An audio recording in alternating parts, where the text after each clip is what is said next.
Imagine rising from a small-town ice cream shop to standing at the podium of the most powerful room on earth. The White House press room. All before your 30th birthday. No political dynasty. No Wall Street funding. Just raw ambition, iron will, and an unapologetic vision. Karoline Leavitt didn't inherit influence, she built it. Brick by brick. Battle by battle. In a world dominated by seasoned politicians clinging to tradition, she kicked the door open, uninvited and unbothered. Born in the snowy corners of New Hampshire, raised on old-school grit. Karoline didn't just aim for a seat at the table. She ripped the whole table out and rebuilt it in her image. This is not just a political career. This is a full-blown phenomenon. The rise of a Gen Z firebrand who defied the establishment, stared down media giants, and stormed the gates of American power. She fought through college campuses stacked against her beliefs. She clawed her way into the national spotlight without billion-dollar donors or mainstream approval. Every interview, every headline, every viral clip. Another brick in a fortress of influence she was building with her own two hands. By the time the world blinked, she wasn't just another talking head. She was a force. Today, we pull back the curtain on how Karoline Leavitt redefined what it means to rise in American politics. Faster, louder, and smarter than anyone saw coming. But this story isn't just about politics. It's about ambition, strategy, power. If you've ever wondered how someone without the right connections or the perfect background can flip the entire system upside down, you're about to see it firsthand. This isn't just a biography. It's a blueprint. Hit that like button. It fuels the algorithm so we can bring you even more untold stories of rising power.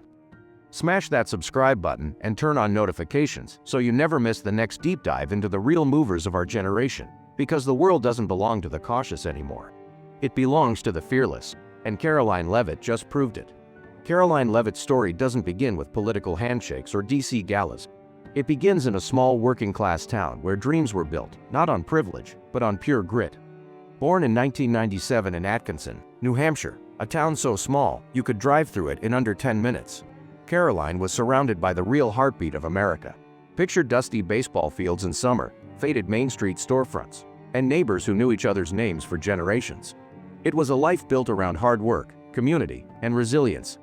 Values that shaped her from day one. Her father, a small business owner who hustled to provide, and her mother, a respected figure in the local community, raised Karoline with a no-excuses mindset. There were no powerful connections waiting for her. No silver spoons. No promises of easy success. Just an old-school belief that if you wanted a seat at the table, you had to build a damn table yourself. Karoline wasn't the kid who coasted quietly through childhood. From an early age, she showed a fierce competitive streak. Whether it was racing kids on the playground or battling for every inch on the softball field, Karoline had an energy you couldn't ignore. It wasn't just about winning games. It was about pushing herself harder than anyone else around her. By the time she hit high school, that fire had evolved into full-blown ambition. She didn't just play sports, she owned them. Her aggressive style on the field and relentless drive off it earned her a Division II softball scholarship to St. Anselm College, a private liberal arts school just outside Manchester. But it wasn't just athletics where Karoline set herself apart. College campuses are notorious breeding grounds for political conformity, especially in New England. Most students her age leaned into safe, progressive ideologies. But Karoline, she went the other way. Loud, proud, and unshaken, she stood up as one of the few vocal supporters of Donald Trump on campus. At a time when even professors weren't shy about leaning left. While others stayed silent to fit in, Karoline spoke out. While others followed trends, she carved her own lane. And while many students avoided confrontation, she embraced it. Her presence wasn't just noticed, it was impossible to ignore. And it was during these college years, balancing Division II athletics, public backlash, and her own personal ambitions, that the seeds of her political rebellion were truly planted. This wasn't a young woman looking for acceptance. This was a warrior in training. Karoline Leavitt's foundation wasn't built on headlines or hype. It was built on late-night studying, early mornings practicing, and an unshakable belief that no matter how small your beginnings are, the world eventually hears the loudest voices, if they're brave enough to speak. And Karoline was just getting warmed up. College campuses today are known for their political echo chambers, environments where safe spaces, silent protests, and ideological conformity dominate student life. But Karoline Leavitt wasn't built for quiet. At St. Anselm College, a private Catholic school in New Hampshire, where professors and peers leaned heavily left, Karoline stood firm. She wasn't a whispering conservative. She was loud, proud, and unshakably. Her stance earned her backlash. Glares in classrooms, gossip in dorm halls, and a social freeze from peers who couldn't tolerate her views. But Karoline didn't care about fitting in. She was there to sharpen her voice, not silence it. She double majored in politics and communications, recognizing early that power in America came not just from ideas, but from mastering how to deliver them. While others switched majors and coasted through electives, Karoline was studying political theory by day and dissecting media narratives by night. That focus paid off. Through relentless effort, she landed a competitive internship at Fox News. No connections, no favors, just grind. Inside the conservative media machine, she studied how influence was built and battles were won. While her classmates debated cancel culture, Karoline was already preparing for war. And she wasn't just leaving college with a degree, she was leaving with momentum. The kind that was about to carry her straight into the heart of American power. The Fox News internship wasn't Karoline Leavitt's endgame, it was her launchpad. While other interns treated the experience like a checkbox on a resume, Karoline saw it as a battlefield to learn the inner mechanics of conservative media. Every hallway exchange, every editorial meeting, every assignment. She absorbed it like a sponge, studying the way headlines were formed. Narratives were spun, and influence was weaponized. But she wasn't built to sit behind the scenes. Through a combination of relentless networking, bulletproof discipline, and sharp timing, Karoline made a move that would define her future. She landed a position in the Trump White House Correspondents' Office, one of the youngest hires ever to step foot into that hyper-sure arena. At just 22, she wasn't sipping coffee on the sidelines. She was thrown directly into the fire, managing real-time communication strategies for the most media-targeted presidency in modern U.S. history. She worked in the epicenter of political messaging during a time when every press briefing could swing markets or spark chaos. Her role demanded more than quick typing and polite nods. She was in the trenches helping coordinate media responses, tracking narratives, and ensuring that the president's messaging was airtight in the face of relentless press opposition. In this crucible, Karoline earned a reputation for being laser-focused, unshakably loyal, and impossible to rattle under pressure. While staffers twice her age hesitated to speak up, she offered strategies. While others scrambled to respond to media attacks, she was already crafting rebuttals. Inside those rooms, she saw firsthand that politics wasn't just about laws or policy, it was about perception. Control the story, and you control the nation. Karoline learned that truth early, and she never forgot it. The experience didn't just sharpen her skills, it hardened her resolve. She was no longer just a college kid with opinions. She was now a trained, battle-tested communications operative inside the White House, learning from the most chaotic, watched, and combative media environment in American political history. She didn't just walk away with a line on her resume. She walked out with the blueprint for power. In 2022, Karoline made her boldest move yet, running for Congress in New Hampshire's 1st District. At just 25 years old, she went head-to-head against seasoned politicians, many with decades of experience and deep war chests of donor money. Media outlets laughed her off. Opponents called her naive. Voters doubted if someone so young could represent them. But Karoline didn't flinch. Her campaign was lean, aggressive, and fearless. Town hall after town hall, she preached a message of America first, cutting through media narratives and connecting directly with blue-collar families. While she narrowly lost the race, she won a far bigger prize: national attention. Suddenly, conservative leaders across America were saying her name. After the election, Trump's team immediately recruited Karoline to become the spokeswoman for Make America Great Again, Inc., a pro-Trump super PAC. She was no longer a candidate. She was a political weapon. In this role, Karoline refined her public persona. Articulate but aggressive, polished but not plastic.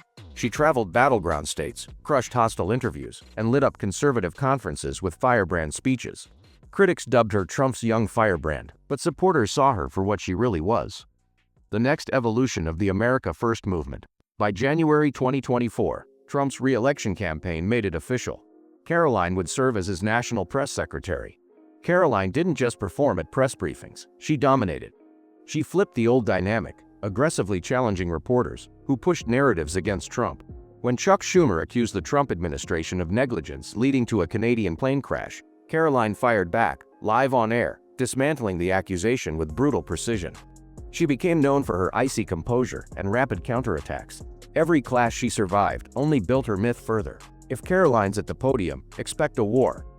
On Christmas Day 2023, While the country unwrapped gifts and scrolled through sleepy holiday selfies, Karoline Leavitt dropped a bombshell on her Instagram, an engagement ring gleaming on her finger. Alongside the caption, "To the man of my dreams."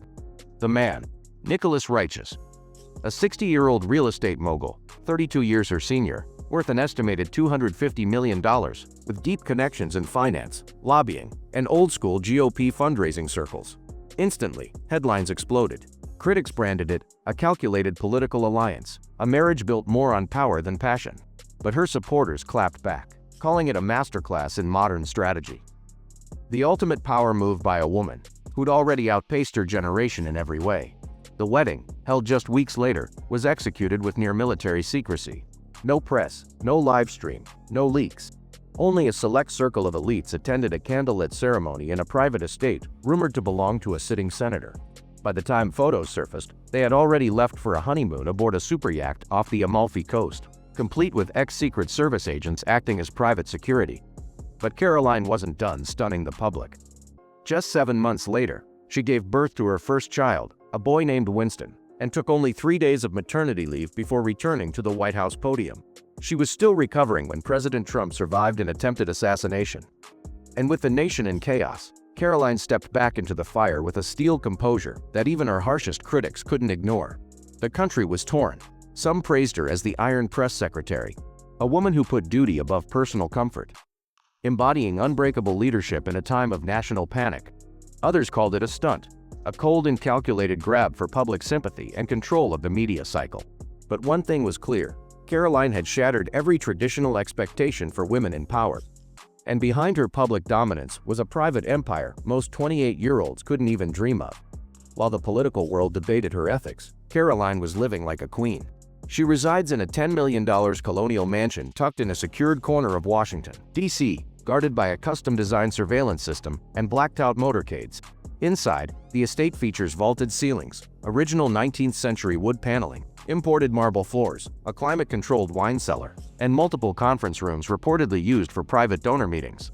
Her Instagram teases glimpses: $6,000 Dior bags, silk-lined dressing rooms, garden brunches hosted for political influencers, and weekly meetings with real estate advisors.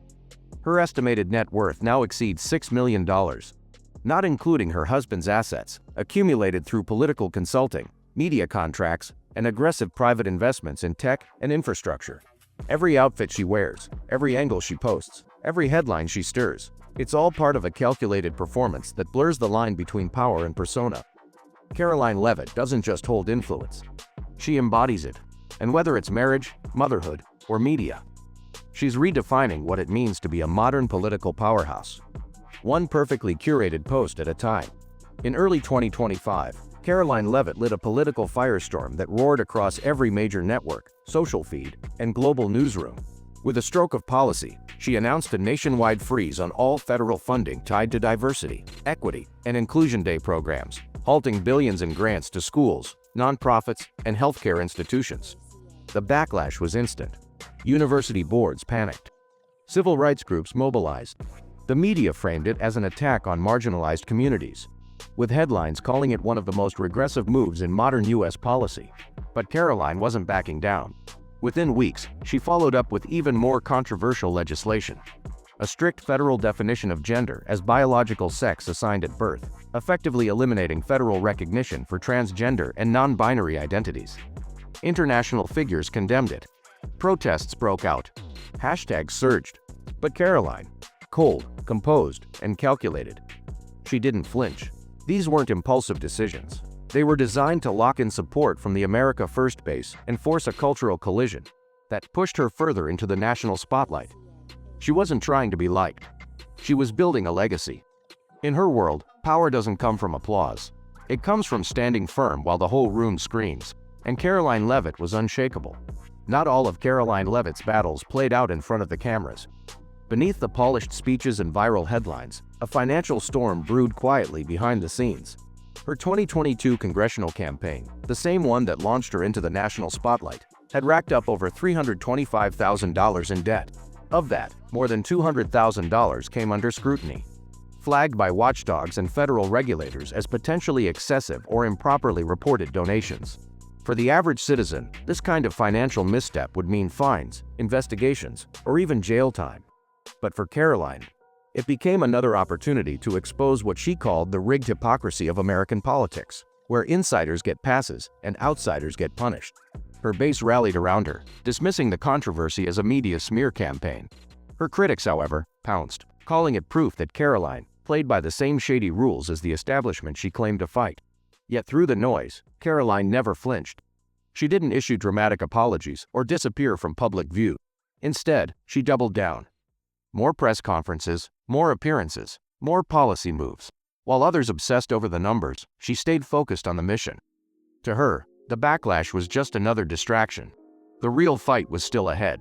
Karoline Leavitt didn't just craft her message. She crafted her image. Every outfit she wore became a statement louder than most politicians' speeches. From $6,000 Dior handbags to $700 Jimmy Choo stilettos and sleek LPA blazers. Karoline turned Capitol Hill into a runway. In a city where image is everything, she played the game better than anyone, and played it her way. Critics were quick to pounce, asking how someone on a government salary could afford a wardrobe that rivaled Hollywood stars.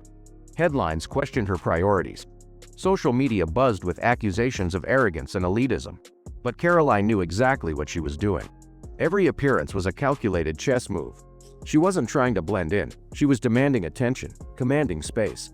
"You can hate me, but you will respect me," became the unspoken caption behind every look. To her supporters, she embodied a new version of conservative womanhood. Bold, polished, unapologetically powerful. To her detractors, she was tone-deaf and disconnected. But one thing united both sides. They couldn't stop watching. Karoline had weaponized style. She made fashion, political, power visual, and presence impossible to ignore. Love her or loathe her, America was locked in. At just 28 years old, Karoline Leavitt isn't simply making history. She's bending it to fit her will. In an era where America is hungry for new voices, but terrified of true change, Karoline stands at the collision point between disruption and tradition.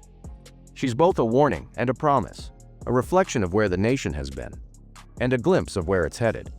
Her rise isn't just about politics. It's about defying the narrative that says you need to wait your turn, silence your voice, or fit into a mold to be powerful. Karoline's journey challenges everything the old system swore by.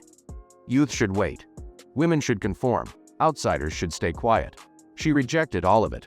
With every battle, every headline, every calculated move, she forces America to ask itself uncomfortable questions about power, authenticity, and resilience. And if her trajectory so far is any indicator, Karoline Leavitt is just getting started. The next chapter is still unwritten, but one thing is certain: she won't be asking for permission to write it.